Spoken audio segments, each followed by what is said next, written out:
après-midi à ce peuple ou à cette nation bénie qui est le Congo et vous tous qui nous suivez de partout ailleurs, que le Seigneur Dieu vous bénisse. Nous sommes bel et bien dans notre émission Overflow, une émission qui vous fait énormément du bien depuis un certain temps et aujourd'hui nous avons encore l'honneur de pouvoir ouvrir cette nouvelle série d'émissions où nous parlons de l'adoration et l'intimité.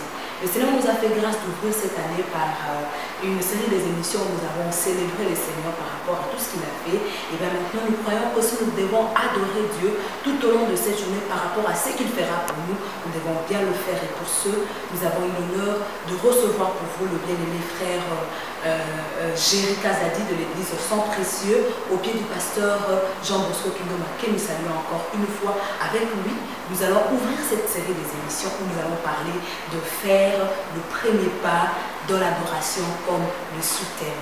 Avec ces bien-aimés, nous allons donc écouter le Seigneur, écouter le Saint-Esprit nous enseigner parce que nous croyons que lorsque nous devons adorer Dieu, nous devons savoir quels sont les préambules, quelle est la première des choses que le Seigneur attend d'un adorateur lorsqu'il s'approche de Dieu. Tel est notre souci. Ainsi, nous vous invitons tous de pouvoir rester branchés sur cette chaîne et de pouvoir suivre cette émission avec tout votre cœur et certainement le Seigneur vous fera du bien. C'était bel et bien, moi, votre sœur que vous connaissez certainement, la sœur Yvonne Choma de l'église Philadelphie. Je vous demanderai encore une fois de ne pas zapper et on se retrouve juste après pour clôturer cet instant. Que le Seigneur vous bénisse.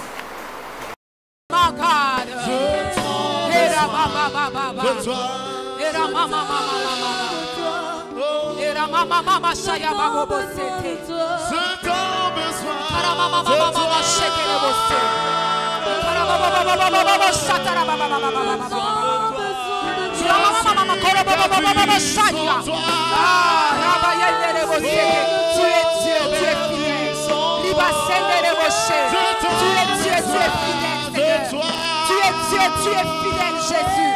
Tu es Dieu, tu es fidèle.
la joie d'être en ce lieu? On peut le manifester? Alléluia. Nous sommes venus offrir notre culte au Seigneur, mais dans les médias. Amen. C'est comme Maman Grâce vient de dire. Moi, je vais juste rajouter. Ils sont venus adorer le Seigneur. Oubliez tout ce caméra. Si tu veux recevoir quelque chose de la part du Seigneur en cette soirée, dispose ton cœur. Oublie les caméras.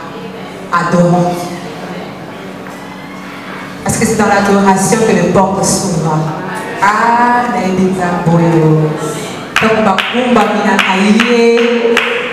dit, quand vous aurez élevé le Fils de l'homme, vous connaîtrez ce qu'il est. J'ai toujours eu l'habitude de dire, ce problème-là persiste parce que tu n'as pas encore appris à adorer Dieu. Hein? Si tu commences à adorer Dieu pour ce problème, tu vas voir. Dieu va se manifester. Parce qu'il aime qu'on adore. Amen. Pendant que le caméraman vont se diriger vers mon premier invité. Nous sommes prêts? Nous sommes prêts? Vraiment, vraiment. Total Sapolissus. Là, on va comment m'a dit.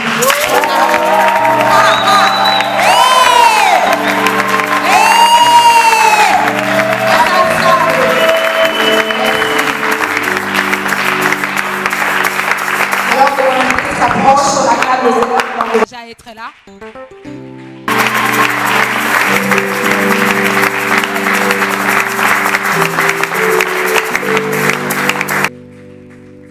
Je sens la main de Dieu ce soir. Ah oui, je crois qu'une femme, un homme sera boosté dans sa foi. Ah, parce que nous croyons qu'il est temps maintenant que le culte n'est pas dans le média, n'est-ce pas? Ah oui, j'aime le dire avec tout le monde qui travaille avec moi dans les vies où on écoute ta personnalité. Voilà pourquoi le Seigneur a instauré de telles activités, de tels temps d'adoration, mais que nous allons placer dans notre média pour que les gens sachent que Jésus est le seul à être adoré. Amen. Alléluia. Le pasteur de pasteurs, le médecin de médecins, le roi de rois, le médecin de médecins.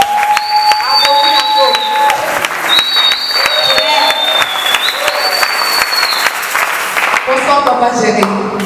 Comment vous allez? Très, très content de vous avoir. Vous voyez comment je suis dans la joie, hein? Ça fait très longtemps. Presque une année. Nous avons eu la grâce de vous avoir. Et vous nous avez énormément bénis. Ah, parce que vous savez pas que vous avez béni. Maintenant, Jean-Jacques, est-ce qu'on peut livrer un combat de main levée? J'ai encore des souvenirs. Vous avez parlé de lorsque le peuple de Dieu, il fallait qu'il va bouger du combat. Mais Moïse était obligé de monter dans la montagne et élever ses mains pour que le peuple de Dieu puisse avoir la victoire. Ah, pour l'histoire d'Amalek. Voilà. Avec Moïse, Hur et Aaron. C'est quelque chose de très étonnant. Parce que monte sur la montagne alors que les gens se battaient au pied de la montagne. En fait, Moïse adopte une position où il est attaché à deux pierres et deux personnes le soutiennent. Mais généralement, cette position me renvoie très facilement à ce que nous avons vu à Golgotha. Il y a le Seigneur Jésus qui était crucifié alors qu'il était sur le sommet de la montagne. On était aussi en train de gagner. Et c'est par cela que je dis que réellement les mains levées peuvent aussi nous donner réellement une victoire.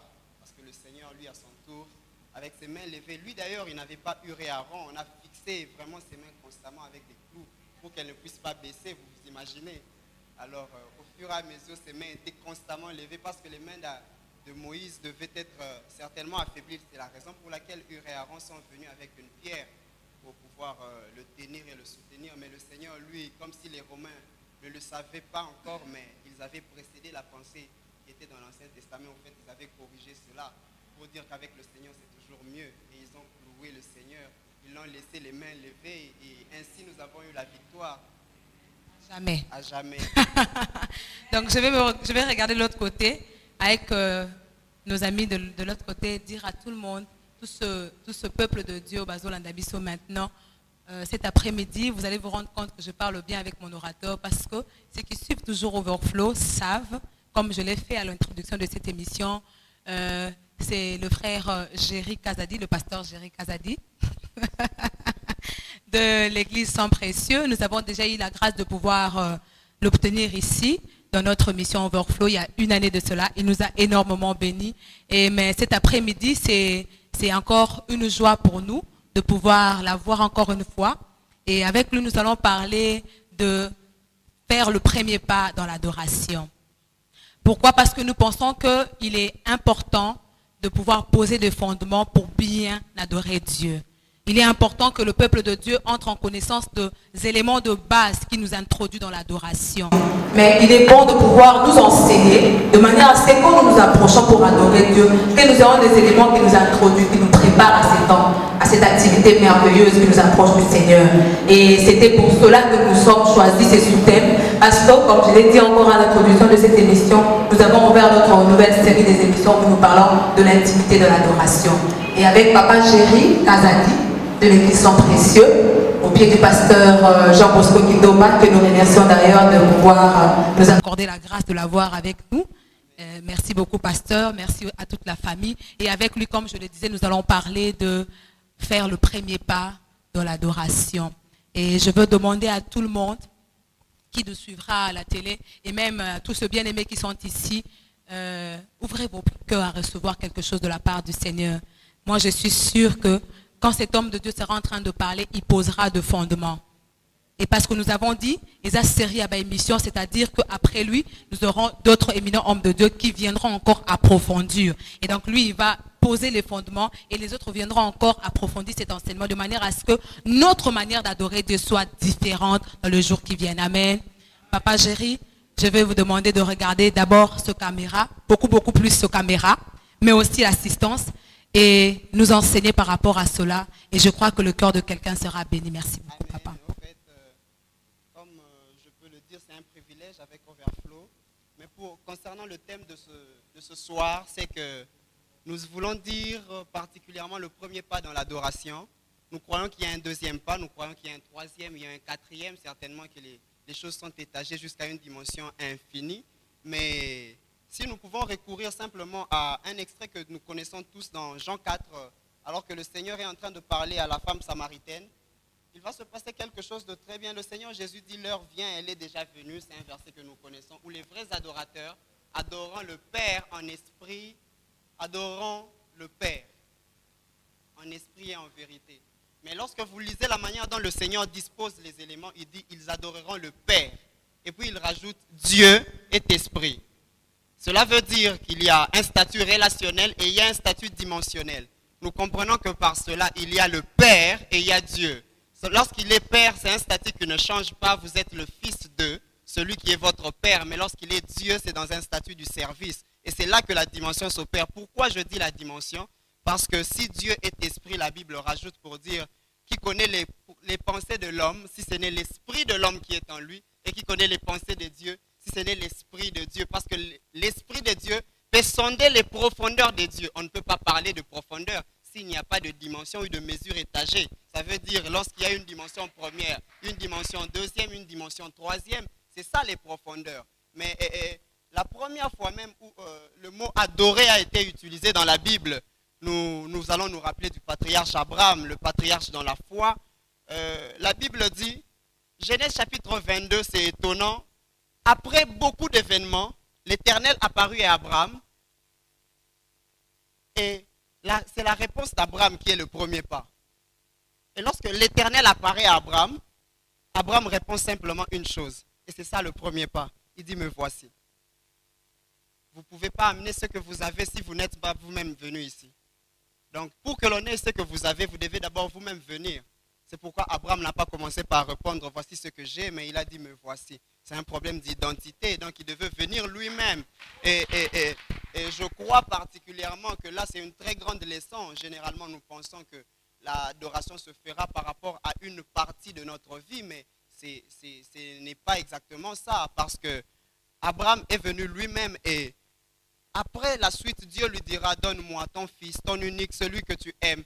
Toutes ces choses-là, les choses que tu aimes, les choses uniques, tu ne peux pas les donner si toi-même tu n'es pas encore venu. Parce qu'en réalité, il y a il y a dans cette disposition des choses, parce que lui-même était venu, il y a des choses qui seront uniques que tu dois donner. Et par là, je peux comprendre quelle est la chose unique que quelqu'un peut donner à Dieu. Et vous savez, Ruth s'est mariée 2 fois dans la Bible. Il s'est marié au fils de Naomi et après il s'est marié à Boaz. Donc c'est possible que vous vous mariez 2 fois. Donc le mariage n'est pas la chose unique que vous allez donner à Dieu. Vous pouvez voyager 5 fois, vous pouvez certainement avoir plusieurs enfants et plusieurs fois d'ailleurs. Mais la seule chose unique, c'est que Hébreu dit, il est permis aux hommes de ne mourir qu'une seule fois, après quoi viendra le jugement. On ne peut pas mourir si on n'a pas vécu. On ne peut pas mourir si on n'est pas né. Donc on peut supposer ceci, il n'est possible aux hommes que de ne vivre une seule fois, après quoi viendra le jugement. Parce que c'est après la vie que vous allez mourir. Donc la seule chose unique, c'est la vie. Et le Seigneur Jésus même dit, il est en train d'expliquer, il dit, à quoi sert-il à un homme de gagner le monde entier s'il doit perdre sa vie? Donc même le monde entier n'a pas l'équivalent de la vie. Donc nous comprenons par cela que la vie est la chose unique que l'on peut donner à Dieu. C'est pourquoi Abraham avait commencé par répondre, me voici. Donc lorsque vous venez, c'est votre vie. Et il est impossible de donner une vie si vous n'avez pas reconnu le Seigneur Jésus comme Seigneur et Sauveur. Et c'est par là même le premier pas que nous pouvons faire dans l'adoration. Il faut aller dans les choses uniques. C'est la vie que nous donnons. Mais si je peux me permettre de dire quelque chose, si vous donnez à Dieu quelque chose d'unique, en retour, qu'est-ce que lui peut vous donner? Au fait, ce n'est pas question de donner, mais je suppose et je crois que si vous donnez votre vie qui est unique, et c'est la seule chose qui est unique, Dieu aussi sera unique pour vous. Parce qu'il dit à Israël, écoute Israël, l'Éternel, ton Dieu est un. En d'autres termes, ton Dieu est unique. Donc lorsqu'il y a une vie unique, il y aura aussi un Dieu unique. Donc on ne peut pas séparer ces deux choses. D'un côté, il y a un Dieu unique, de l'autre côté, il y a une vie unique. Et c'est ça la combinaison, la paire qu'il faut avoir exactement pour déjà avoir le premier pas dans l'adoration. Et si je peux me permettre de dire plus loin encore, je pourrais dire que si vous donnez quelque chose d'unique, ça veut dire que c'est la chose que vous aimez le plus. Mais si cette chose est unique, elle deviendra un don. Parce qu'il a dit, donne-moi ton fils, ton unique. Donc en réalité, le problème de Dieu, c'est qu'il voulait commencer par la chose unique. C'était la chose que Abraham aimait. Et cette chose que Abraham aimait devait devenir un don. C'est pourquoi même l'apôtre Jean, lorsqu'il écrit l'évangile, il dit ceci. Car Dieu a tant aimé le monde qu'il a donné quoi, son fils comment? Et effectivement, ce sont des choses uniques exactement que Dieu peut donner alors à quelqu'un qui a donné aussi une vie unique. Et c'est par rapport même au fils unique qu'il y a la vie. Et cette vie-là est encore extraordinaire, je peux dire même unique, parce qu'il n'y aura pas de vie éternelle. Donc vous pouvez comprendre avec moi que le premier pas, c'est déjà toi-même. C'est ta propre vie que tu donnes au Seigneur Jésus. Et il est très facile de le faire, quoi. Certainement, il y a des gens qui pourront nous suivre. Ils n'ont jamais donné leur vie au Seigneur. La Bible dit, si tu crois dans ton cœur que Christ est mort et si tu crois que Dieu l'a ressuscité, et si tu le confesses de ta bouche, la combinaison est environ de 30 cm entre le cœur et la bouche. C'est quelque chose de très petit. Il y a le cœur en bas et il y a la bouche au-dessus. Ça veut dire environ dans une distance de 30 cm, tu peux devenir réellement celui qui donne une vie unique à Jésus et au Seigneur. Et c'est comme ça que je suis en train de comprendre exactement cette notion sur le premier pas que nous faisons dans l'adoration. Je crois particulièrement que ce premier pas, pourquoi nous disons vie, particulièrement lorsque Abraham a donné Isaac, on a compris qu'il voulait le tuer. Et quelque temps après, il dira, nous allons adorer. Mais l'apôtre Paul, quelque part dans les épîtres, il dit quelque chose d'intéressant. Il dit, je vous prie par les compassions de Dieu d'offrir vos corps au Seigneur. Cela sera pour vous un culte raisonnable, agréable et bon et parfait. Mais le problème pour moi, c'est un sacrifice. Comment il peut être en même temps vivant? Alors que Abraham, lorsqu'il voulait faire son adoration, avait la pensée de tuer son fils unique. Et je me pose la question, si on parle de vie, en même temps vous allez la tuer pour la donner au Seigneur. Mais l'apôtre Paul voulait simplement dire ceci. Vous savez, les sacrifices de l'Ancien Testament, je crois, il y a beaucoup de lecteurs de la Bible parmi nous. les sacrifices de l'Ancien Testament étaient amenés sur l'autel mort. Et quelque temps après, les sacrificateurs eux-mêmes qui offraient mouraient aussi. Donc ils avaient une durée presque égale à leur sacrifice. Mais particulièrement là où nous nous tenons maintenant, dans l'alliance dans laquelle nous sommes, nous avons un sacrificateur qui est vivant. Donc en d'autres termes, le sacrificateur est lié à son sacrifice. C'est pourquoi il dit, offrez vos corps comme un sacrifice vivant, parce qu'il sait que le sacrificateur qui est en train de placer sur l'autel, lui-même il est vivant, parce qu'il n'est pas seulement mort, il est ressuscité, il est assis même à la droite du Père. Et en faisant cet office de sacrificateur, il ne peut que demander un sacrifice vivant. C'est pourquoi nous lui donnons des vies. Je suis en train de me rendre compte que ceux qui sont en train de nous suivre, ils pourront comprendre qu'on ne peut pas adorer Dieu en dehors de Jésus. On ne peut pas adorer Dieu si l'on n'entre pas dans une vie chrétienne. Donc, quand il faut adorer Dieu, il faudra d'abord toi-même donner ta vie au Seigneur. Tu ne peux pas être un véritable adorateur vivant dans le péché. Il est impossible de parler de l'adoration dans la vie d'une personne qui n'honore pas Dieu, du vrai adoration. Parce que si l'on demande notre vie, c'est-à-dire que c'est accepter le Seigneur comme ton Seigneur et Sauveur, lui donner ta vie, ton adoration a de l'impact devant Dieu. Vous voyez, lorsque Dieu lui donne une vision après la mort du roi Osias, il a une vision où l'Éternel est assis, de la même manière nous sommes assis exactement là, et que le pan de la robe du Seigneur couvrait toute la terre. Mais vous savez qu'est-ce que le prophète Ésaïe, nous sommes d'ailleurs au chapitre 6 du livre du prophète Ésaïe, il a déjà écrit beaucoup de choses, il était déjà appelé par le Seigneur, mais vous vous rendez compte qu'au 6e chapitre, il dit que je suis un homme impur, et la seule chose que Dieu a faite, c'est qu'il ne pouvait pas parler, et Dieu a envoyé une pierre, pour pouvoir, un ange qui avait une pierre ardente qui était déjà brûlée, pour poser sur ses lèvres, et afin qu'il puisse commencer à parler. C'est exactement comme vous le dites, s'il a constaté qu'il était souillé, il ne pouvait pas commencer à parler. Donc il devait attendre la pierre et le Seigneur est déjà venu. C'est grâce à lui que nous avons la possibilité d'être réellement saints dans la présence du Seigneur. Et c'est, comme vous le dites, impossible que vous puissiez donner une adoration à Dieu en dehors de Jésus. Parce que ce serait comme si vous étiez en train de mettre une tenue non conforme à la cérémonie. Je suis généralement en train de faire rire les gens lorsque j'utilise cet exemple. C'est comme si vous mettez un pyjama dans une fête de mariage. Et imaginez, c'est pas une mauvaise tenue. En réalité, on la met, mais elle n'est pas adaptée à la situation. C'est exactement comme ça, en dehors de Jésus, en dehors du Fils unique que Dieu a donné. Il est impossible d'avoir une adoration parce que Jésus même lui-même dit, ils adoreront d'abord le Père. On ne peut pas avoir de Père si on n'est pas le Fils. Et avant que vous ne passiez à la dimension de Dieu qui est esprit et que vous le serviez, il faut d'abord que vous soyez dans la relation du Père et du Fils. Et c'est exactement ça. Donc si nous devons commencer par l'adoration, quoi de plus normal d'être fils? Et on ne peut pas être fils en dehors du Fils unique, Jésus.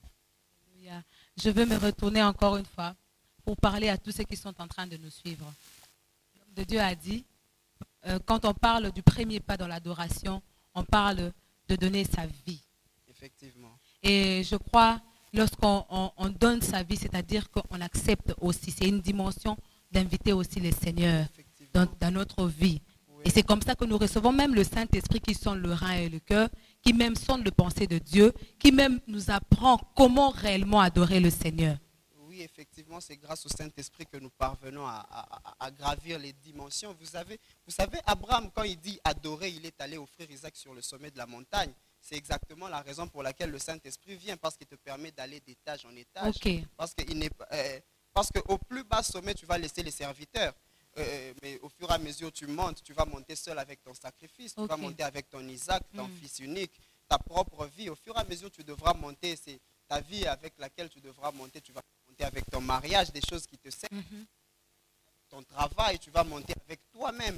Et un élément caractéristique pour pouvoir comprendre exactement. C'est comme ça même Abraham a dû laisser le serviteur à un certain moment. Effectivement, les serviteurs devenaient pour lui un peu un obstacle parce qu'ils allaient certainement travailler pour pouvoir l'empêcher de pouvoir donner ce qu'il avait résolu de donner selon la pensée de Dieu. Et exactement, C'est pourquoi on demande d'abord la vie, parce qu'il y a d'autres choses qui viennent comme encombrer, et elles viennent comme mettre un embouteillage dans votre manière de disposer l'adoration pour le Seigneur. C'est que ça peut être votre occupation, ça peut être votre travail. Elle commence à se tenir là, elle travaille pour vous, au fait. Lorsque on appelle ça travail d'ailleurs, elle s'exerce pour vous et elle vous donne des revenus, mais il faut arriver à un certain moment où il faut les laisser au pied de la montagne, parce que le Seigneur a besoin de bien plus que ça. Il a besoin de quelque chose d'exceptionnel. Mais un autre exemple, si je me permettrais de dire, il a fait un premier pas dans l'adoration, c'est le prophète Élie. Et la Bible dit, il a adopté une position, il priait afin que la pluie descende. Nous savons aussi généralement que même dans certains cultes, on se prosternait, ou même la Bible le dit, il se prosterne. Vous ne pouvez pas vous prosterner si vous ne vous êtes pas abaissé. Et c'est pourquoi je parle même en disant que lorsque vous donnez votre vie, vous la mettez au pied du Seigneur Jésus, et donc elle est en bas. Et Élie, exactement, il s'est prosterné devant le Seigneur. Il a adopté une position qui était pour lui comme un premier pas. Il a donné son dos, au fait. Le dos regardait le ciel. Et il a mis sa tête entre les genoux. Je ne vais pas entrer dans les détails. Plusieurs savent que c'était une position adoptée pour pouvoir donner un accouchement. Donc en réalité, lorsque vous êtes même déjà dans votre premier pas, vous êtes déjà en train d'appeler les choses que vous devez accoucher. Même sans le savoir, le jour déjà où Abraham a dit, mais voici, Dieu a appelé un bélier de je ne sais où. Il a commencé à le faire monter la montagne parce qu'il ne savait pas escalader de lui-même. Et entre-temps, Abraham était en train de marcher encore en cherchant. Mais Dieu avait déjà prévu le bélier, il fallait juste que Abraham monte. Mais particulièrement avec Élie, c'est que lorsqu'il était en train de donner, il a donné son dos et le dos donné vers le ciel. Le serviteur a dit quelque chose d'étonnant, il a dit, j'ai vu quelque chose comme la paume de la main. Et vous voyez, je vais le représenter de cette manière. Élie avait cette position, exactement parce qu'il avait donné son dos. Et puis Dieu a fait ça. Vous comprenez exactement ce que ça veut faire. Déjà, lorsque vous faites ça, Dieu fait ça. Donc, si on peut le dire avec des phrases simples, lorsque Élie a donné le dos, Dieu a donné la main. Et c'est pourquoi la pluie est venue exactement. Lorsque vous acceptez de faire votre premier pas, le reste est assuré. Amen. Le reste est assuré. C'est vraiment avec cette parole que nous sommes en train de nous inviter. Oui, acclamez le Seigneur. Vous avez raison d'acclamer le Seigneur. Amen. Excusez-moi, excusez-moi. Vous avez vraiment raison d'acclamer le Seigneur. Gloire à Dieu.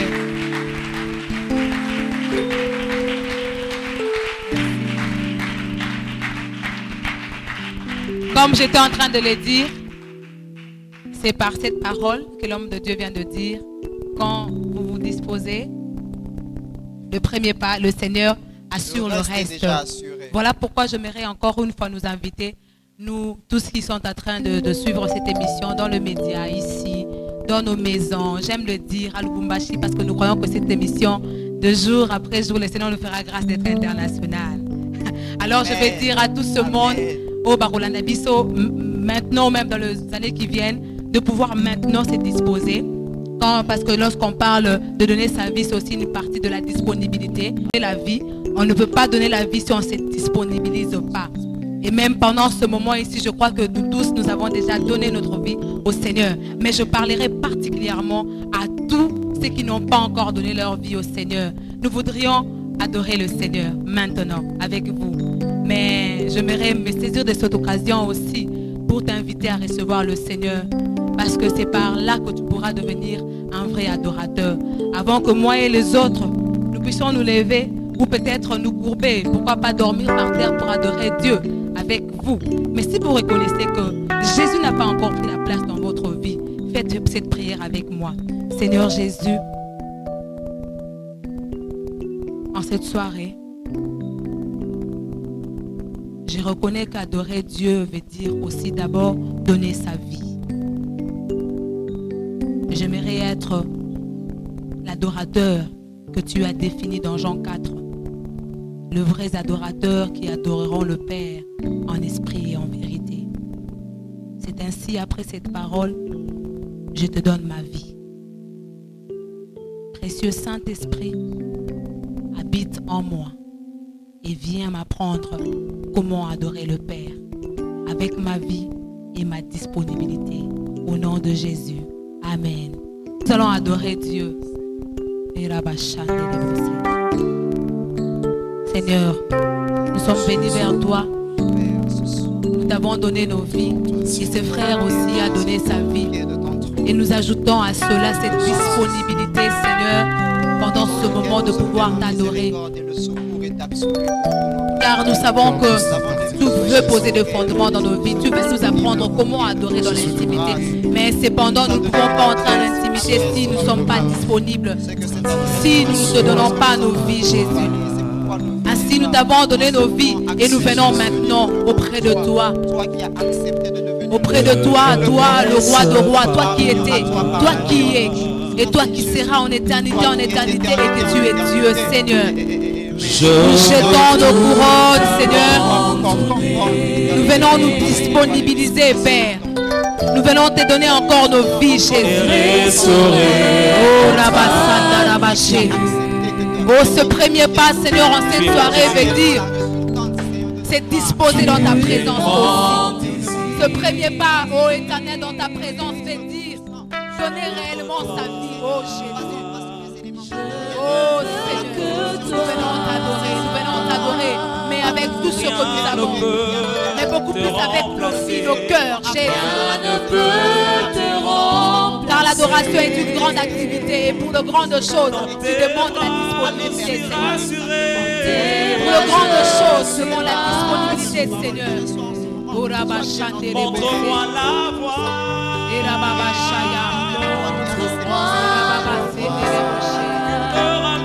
Te ramène à toi. Alléluia. Tu es tout pour moi. Oh oui, sans toi.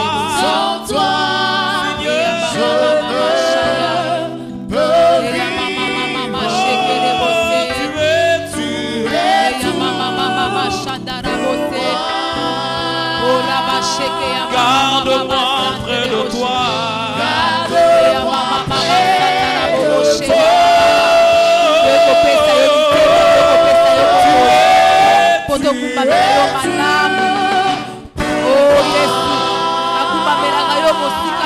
Oh oui, on ne peut pas t'adorer loin de toi, Seigneur.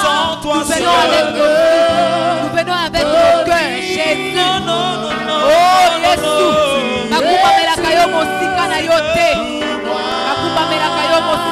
oh oui, garde-moi près de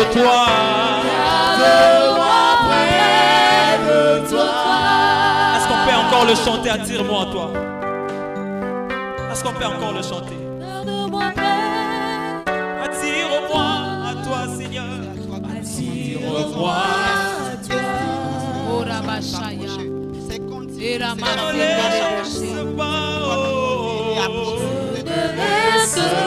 Oh Rabassé Débauché. Nous voudrions rester dans ta présence avec nos vies. Nous voudrions rester dans ta présence avec nos vies, pas avec nos biens.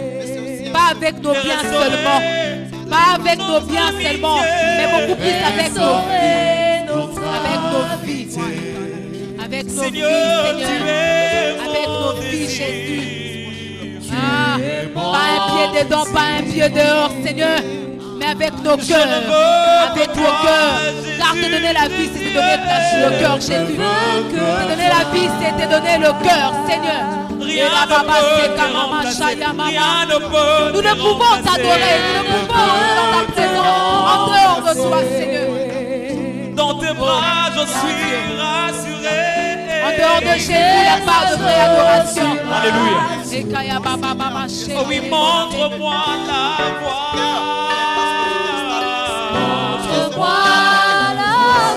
Qui me ramène à toi. Oh Jésus. Tu es tout pour moi. Oh oui, sans toi, Seigneur. Sans toi, sans toi, je ne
nous venons s'aimer nos vies, nous te demandons de nous garder près de toi, Seigneur.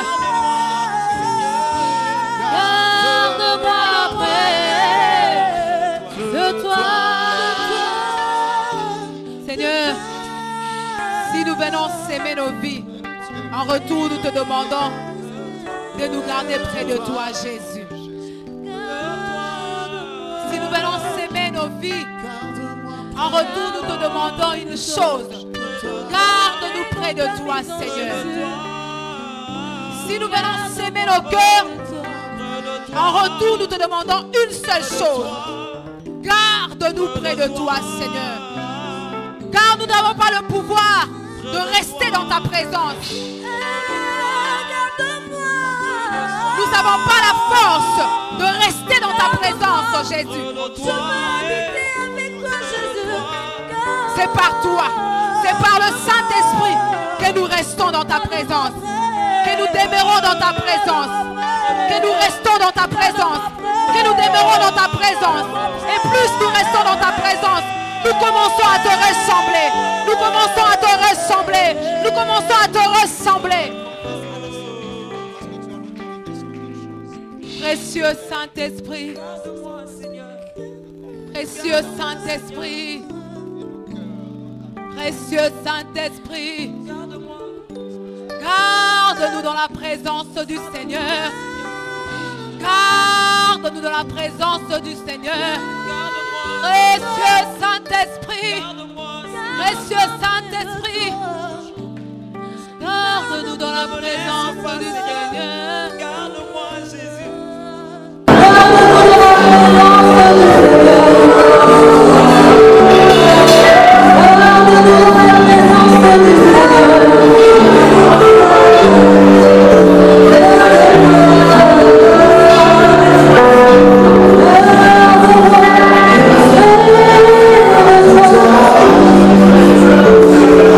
Monsieur Saint-Esprit, je te prie.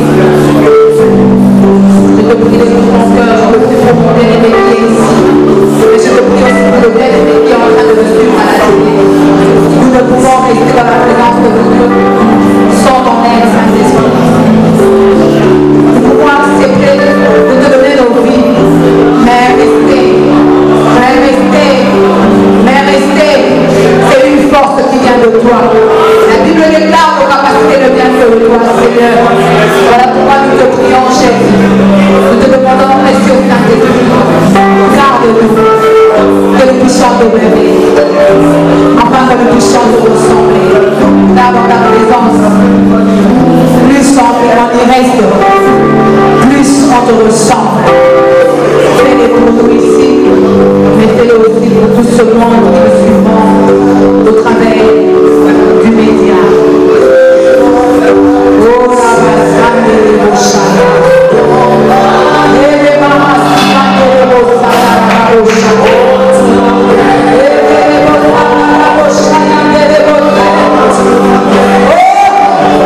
Alléluia. Alléluia. Merci pour ta présence, précieux Saint-Esprit. Merci pour ta présence. Est-ce que quelqu'un veut commencer à acclamer le Seigneur?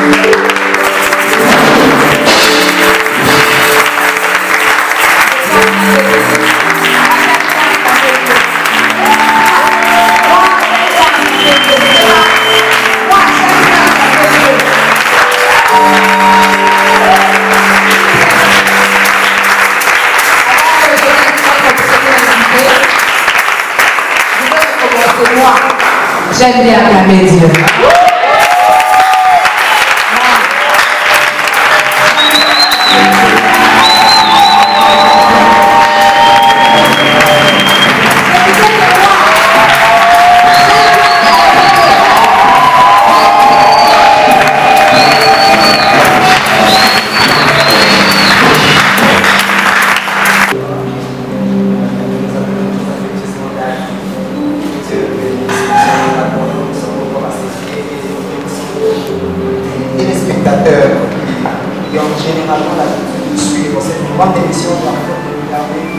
De devenir encore plus intime avec les moments de relation comme ceci, avec le Seigneur. Dieu bénisse. Dieu bénisse toute l'équipe de Bordeaux. Que Dieu bénisse tous ceux qui sont là aujourd'hui avec nous, en train d'élever le nom le plus élevé au-dessus de tout le nom Jésus. Donc, que Dieu vous bénisse. Merci beaucoup. Je vais demander au protocole de me prendre au partage aîné. Et merci beaucoup. Ça a été une joie énorme de vous avoir.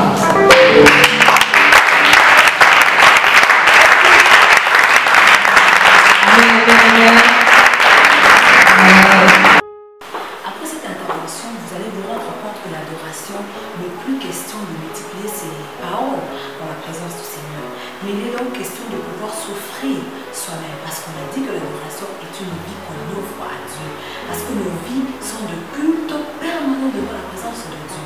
Bien-aimés dans le Seigneur, certainement ces enseignements sont en train de vous bénir.